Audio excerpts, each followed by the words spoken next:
Hi guys, welcome back to another video of this channel. और आज इस वाले वीडियो में हम सॉल्व करने वाले हैं आज का जीएफजी पीओटीडी, जो कि है maximum sum of hourglass. तो यार यहाँ पे मीडियम लिखा है, लेकिन ये बहुत ही ज्यादा इजी क्वेश्चन है, बहुत ज्यादा आसान क्वेश्चन है। एक्यूरेसी देखो आप इसकी 61.29%। और मैं आपको इस वाले वीडियो में हर वीडियो की तरह पूरा क्वेश्चन समझा दूंगा, अच्छे से अप्रोच समझा दूंगा, कोड भी करूंगा और डिस्क्रिप्शन में मैं कोड भी दे दूंगा ताकि आप रेफरेंस के लिए देख सको। आप बस सब्सक्राइब कर देना। और चलो अब स्टार्ट करते हैं। तो ये क्वेश्चन कुछ आर ग्लास जैसा है। पहले मैं आपको एक चीज दिखाता हूँ कि आर ग्लास होता क्या है, जिसे नहीं पता तो। आर ग्लास, ये देखो। अब आपको समझ में आ गया होगा आर ग्लास क्या होता है। ये देखा है ना आपने, इसमें टाइम वाला जो होता है, धूल या रेत नीचे आती रहती है तो टाइम बीतता रहता है। ये इसे कहते हैं आर ग्लास। तो अब क्वेश्चन समझते हैं। हमें यहाँ पे एक 2D मैट्रिक्स गिवन है, उसमें हमें एक सब मैट्रिक्स फाइंड करना है जो कि आर ग्लास शेप का हो। और आर ग्लास शेप से यहाँ पे जीएफजी का क्या मतलब है कि पहली रो वो तीन रो का हो। पहली रो में तीन एलिमेंट हो, और दूसरी रो में एक एलिमेंट, और तीसरी रो में फिर तीन एलिमेंट। तो आप ये देख रहे हो ना, ये पहली रो, फिर दूसरी रो में एक एलिमेंट और तीसरी रो में तीन एलिमेंट। तो ये एक आर ग्लास है। हमें क्या करना है, A plus B plus C plus D plus E plus F plus G, इन सबके एलिमेंट के सम करके रिटर्न करना है। दैट्स इट गाइस, इतना ही आसान क्वेश्चन है ये। और अगर कोई आर ग्लास ना मिले उस मैट्रिक्स में तो -1 रिटर्न कर देना। चलो इस एग्जांपल से समझते हैं। जैसे कि ये एग्जांपल है, इसमें आर ग्लास क्या होगा, 1 2 3। पहली रो में तीन एलिमेंट है ना, और दूसरी रो में एक एलिमेंट है आर ग्लास में, तो 5।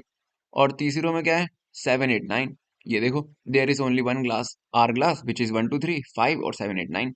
इस शेप का, इस आर ग्लास शेप का जो भी सब मैट्रिक्स है ना, वही निकालना है और उनका सम निकालना है हमें। तो 1 + 2 + 3 + 5 + 7 + 8 + 9 क्या होता है, 35। दैट्स इट, यही क्वेश्चन है। अब ये देखो, जैसे इस मैट्रिक्स में सिर्फ दो ही रो हैं यार, लेकिन हमें तो आर ग्लास के लिए तीन रो और तीन कॉलम चाहिए ना। तो आउटपुट में रिटर्न कर दिया -1। There are no hourglasses in this matrix. बहुत अच्छे। तो चलो अब व्हाइट बोर्ड पे हम ये क्वेश्चन की अप्रोच समझते हैं। इस वाले एग्जांपल से समझ लेते हैं। चलो, यहाँ पे आ गया मैं व्हाइट बोर्ड पे, और ये आ गया वो वाला एग्जाम। तो इस अप्रोच को एक बार मैं वापस पहले जीएफजी पे ही चलता हूँ। ये देखो, time complexity, expected time complexity है ओ एन स्टार एम, यानी कि एन यहाँ पे रोज है और एम है कॉलम्स। तो हम, जीएफजी हमें खुद कह रहा है कि भाई तू दो फॉर लूप लगा दे, एक रो वाला और उसके अंदर एक कॉलम वाला। तो फिर तो हमें सोचने की जरूरत ही नहीं है ना गाइज, फिर तो हमें सोचने की जरूरत ही नहीं है। फिर तो ब्रूट फोर्स अप्रोच से ही काम बन जाएगा। अब देखो, हमें निकालना क्या है, हमें आर ग्लास शेप, ये है आर ग्लास शेप, हमें इसके एलिमेंट का सम निकाल के प्रिंट करना है बस। तो एक काम करते हैं ना, हम दो फॉर लूप लगा देते हैं ये पूरे 2D मैट्रिक्स को ट्रैवर्स करने के लिए। और फिर उसके अंदर हम कर देंगे फर्स्ट रो फर्स्ट रो में ये जो तीन एलिमेंट है ना, इनका हम सम निकाल देंगे। मतलब पहली रो में लूप ट्रैवर्स करेंगे ना, एलिमेंट ट्रैवर्स करेंगे, तो इन तीनों का सम निकाल देंगे। तो फर्स्ट रो का सम आ जाएगा पहले, 3 एलिमेंट्स। फिर हम दूसरी लूप पे मतलब लूप की दूसरी आइट्रेशन में हम दूसरी रो में जाएंगे, और दूसरी रो के हमें बीच वाले एलिमेंट का वो चाहिए बस, क्योंकि दूसरी रो में तो एक ही एलिमेंट होएगा ना आर क्लास में। तो दूसरी रो में हम क्या कर देंगे, एक एलिमेंट। और फिर हम तीसरी रो में जाएंगे अगले आइट्रेशन में लूप के, और तीसरी रो में हम वापस से तीन एलिमेंट्स का सम निकाल देंगे। इस अप्रोच में कुछ समझाने की जरूरत ही नहीं है guys, क्योंकि ये प्योर ब्रूट फोर्स अप्रोच है। हम सिर्फ दो फॉर लूप लगा के इस पूरे 2D मैट्रिक्स को ट्रैवर्स कर रहे हैं। और ये जो पहली रो में हम जा रहे हैं, तो पहली रो में आर ग्लास शेप में क्या होता है, तीन एलिमेंट होते हैं। तो हम उन तीन एलिमेंट को पहली रो में उनका सम निकाल लेंगे हम। दूसरी रो में जब हम जाएंगे नेक्स्ट आइट्रेशन में, तो हमें सिर्फ बीच वाला एलिमेंट चाहिए, तो हम सिर्फ उस एलिमेंट का सम निकाल देंगे, या फिर उस एलिमेंट को इंक्लूड कर देंगे बस। और फिर वापस से जब हम तीसरे में जाएंगे तो फिर तीन एलिमेंट। That's it guys. मेरे को लगता है कि ये आपको कोड से ज्यादा अच्छे समझ में आ जाएगा, क्योंकि जो मैंने बोला है ना, हमें एज इट इज वही करना है। एज इट इज हमें वही करना है, दो फॉर लूप लगाने हैं, इस मैट्रिक्स को ट्रैवर्स करना है, और पहली रो में 3 एलिमेंट, दूसरी रो में बीच वाला एलिमेंट, और तीसरी रो में फिर से 3 एलिमेंट, इनका सम निकाल के रिटर्न कर देना है। That's it guys.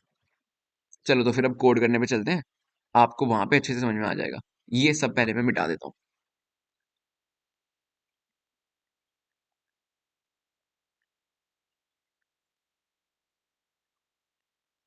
और गाइस, अगर आपने अभी तक चैनल को सब्सक्राइब नहीं करा हुआ है तो उसे सब्सक्राइब कर लेना, क्योंकि रोज मेरे को वीडियो बनाने की मोटिवेशन उससे ही मिलती है। यहाँ पे मैं इसे थोड़ा बड़ा करना चाह रहा हूँ यार। हाँ, अब ठीक है। थोड़ा छोटा। अब ठीक है।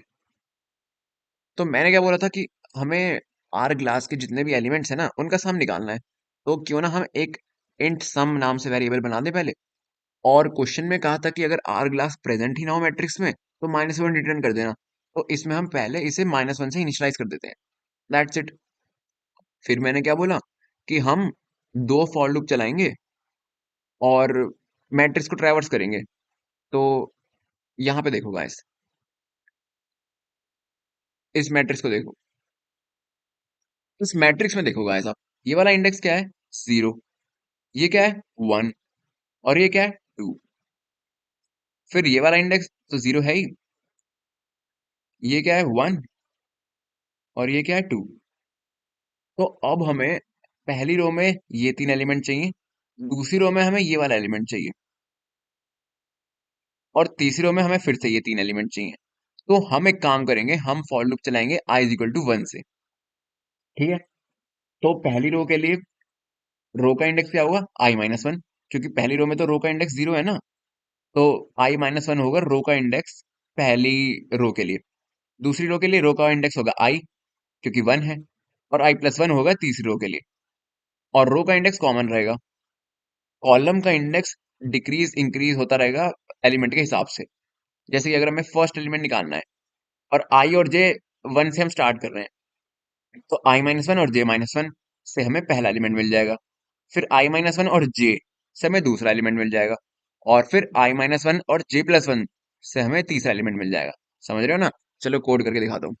बहुत आसान है गाइस, एकदम ब्रूट फोर्स अप्रोच है। इसे छोड़ो, कोड में देखो। हम मैंने बोला हमें दो फॉर लूप चलाने हैं। Int i is equals to 1, i less than n-1, i plus plus. फिर for int j is equal to 1, j less than m-1, क्योंकि कॉलम्स तो m है ना। और j प्लस प्लस। अब देखो आप, वापस से इधर आ जाओ। i 1 है और j भी 1 है। हमारा पहला एलिमेंट लेकिन 0 0 इंडेक्स पे है। तो उसके लिए i और j की वैल्यू क्या होनी चाहिए? i-1 और j-1 है ना। तभी तो 0 0 इंडेक्स पे आ जाएगा। तो पहले पहली रो देख लेते हैं। इंट फर्स्ट, पहली रो के लिए। लो, इसे मैंने और सही कर दिया, पहली रो, ताकि आपको अच्छे समझ में आ जाए। ठीक है। तो पहला वाला इंडेक्स कैसे होगा, एलिमेंट कैसे एक्सेस होगा? i-1 और j-1 से। मैट्रिक्स का नाम क्या है? मैट। यानी कि मैट i-1 और j-1। इससे हमारा पहला एलिमेंट एक्सेस हो गया। अब जैसे कि मैंने आपको बोला, दूसरा एलिमेंट कैसे एक्सेस होगा? रो तो सेम है। तो मैट i-1, ये तो सेम रहेगा। कॉलम क्या है? कॉलम एक बढ़ गया है, या और 1 हो गया है, और j की वैल्यू 1 है, तो ये हो जाएगा j। और सिमिलरली तीसरा, अरे यार, तीसरा एलिमेंट कैसे एक्सेस होगा? रो तो अभी भी सेम है, तो मैट i-1 और j+1, क्योंकि इस बार 2 हो गया ना, तो j+1 से ही तो 2 आएगा। तो हमारी पहली रो निकल गई। इंट दूसरी रो, दूसरी रो में क्या है? ये वाला एलिमेंट है सिर्फ 5। और i भी इसके लिए 1 है, j भी इसके लिए 1 है। तो ये तो सिंपल मैट i और j से निकल जाएगा। That's it. अब इंट तीसरी रो,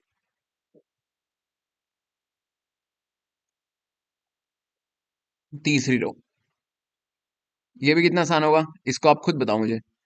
इसके लिए रो क्या है, रो है टू, रो का इंडेक्स टू है ना जीरो बेस्ड इंडेक्सिंग से, तो इसमें क्या होगा, आई प्लस वन, मैट आई प्लस वन, और ये कांस्टेंट ही रहेगा पूरी रो के लिए क्योंकि कॉलम अपडेट होंगे ना। तो इस अब सेवन में क्या है, इसका कॉलम का इंडेक्स जीरो है, और जीरो कैसे आएगा, जे माइनस वन से,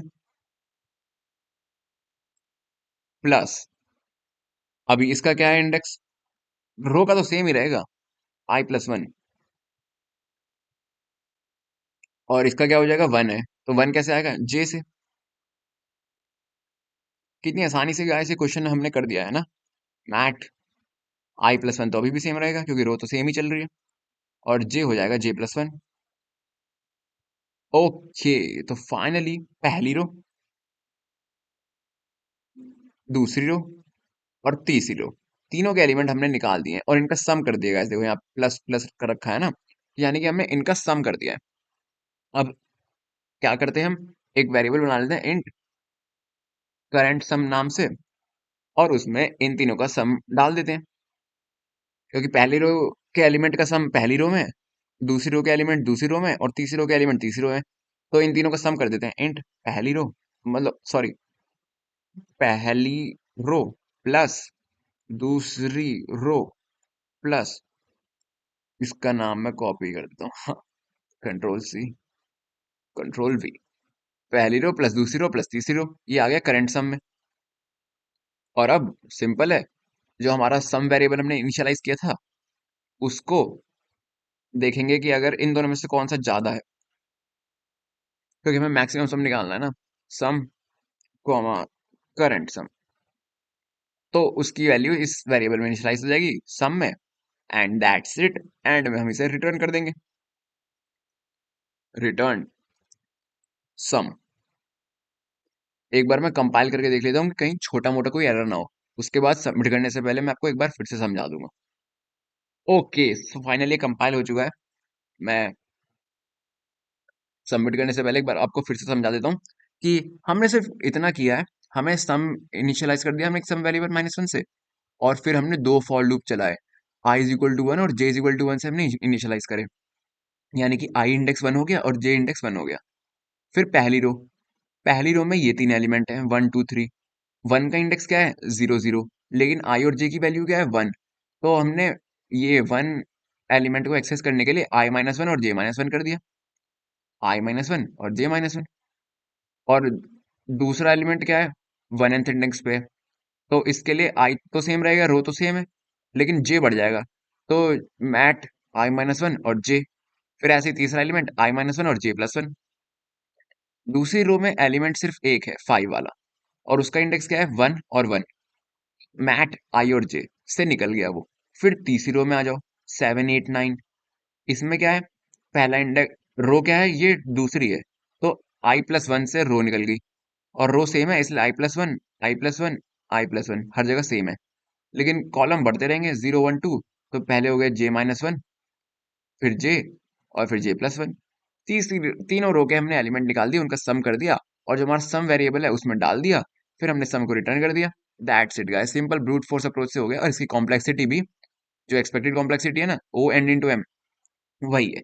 तो अब हम इसे सबमिट कर देते हैं, और यहाँ पे सबमिट हो जाएगा, और शायद हो ही जाना चाहिए। ओके, एक के बाद एक सारे टेस्ट किस पास हो चुके हैं, और ये सबमिट भी हो गया है। करंट स्ट्रिक हो गई है 54 डेज की। तो यार अगर आपको थोड़ी भी हेल्प मिल रही हो ना इस चैनल से, तो इसे प्लीज सब्सक्राइब कर देना, क्योंकि रोज वीडियो डालने की मोटिवेशन मेरे को उससे ही मिलती है। मैं मिलूंगा आपसे अगली वीडियो में, तब तक के लिए बाय।